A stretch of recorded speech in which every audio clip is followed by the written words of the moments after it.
Should ba ubusin ng anak mo ang shampoo at lotion niyo sa bahay? Scientist yarn, sign raw po ng mataas na IQ ang pagiging distracto or curious ng anak. Pero handa ba ang bulsa mo sa discovery phase ng anak mo na yan? Dito po kasi guys sa stage na to, ang banyo yung nagiging laboratorio ng anak mo at ang mga gadgets nyo ay nagiging engineering project niya. Yung bagong bili mong lotion, biglang ubos na kasi ginawang slime. Yung remote ng TV, binaklas niya kasi tinitingnan ko nasaan ang tao sa loob. Pero sa atin, sayang ang pera at gamit. Pero para sa kanila, yan po ay pure science at discovery. Panoorin mo gandulo itong video ito.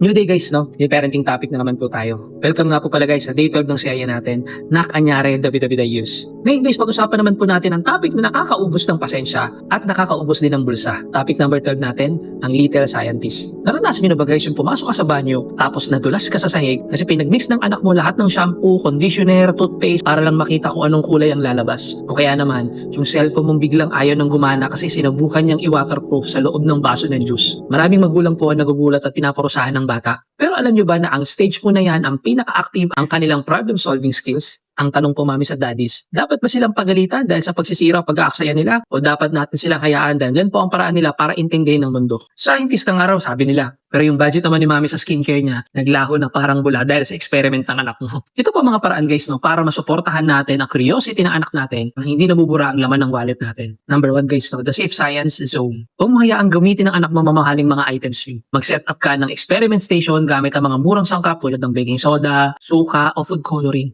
Sabihin mo dito ka lamang pwede mag-mix na ka. Pangalawa, don't touch versus explore together. May mga gamit na kailangan lagyan ng matinding boundaries tulad ng gadget o kuryente. Pero sa mga safe na bagay naman, subukan mong sumali. Gusto bang malaman kung paano gumagana to na? Tara, buksan natin ng sabay. Pangatlo guys, no? Teach the value of cleanup. Pagkatapos ng experiment, kailangan kasama siya sa paglilinis. Kapag nalaman niya na ang discovery ay may kasamang responsibility, mas nagiging maingat sila sa susunod na pagkilos nila. Kaya guys, ang pagbutinting at pag-explore ay simula ng pagiging malikhain ng anak mo. Minsan kailangan natin isakripisyo ang konting shampoo o isang nasirang remote para hindi natin mapatay ang curiosity ng anak natin. Ang gamit ay napapalitan, pero ang excitement po na isang batang nakakatuklas ng bago ay walang katubos na presyo. Abangan nyo bukas guys ang day 211 natin dahil pag-uusapan naman natin bukas ang The Little Mirror. Yung tipong bawat galaw mo at bawat salitang binibitawan mo, gagayahin niya yan, pati yung mga bagay na hindi dapat. Dapat bang pagalitan ng batang distracto o hayaan lang natin dahil yan ay sign ng talino? Kayo ba? Team Disiplina o Team Science Experiment? Mag-comment na po kayo at maglabasan tayo ng kwento sa baba.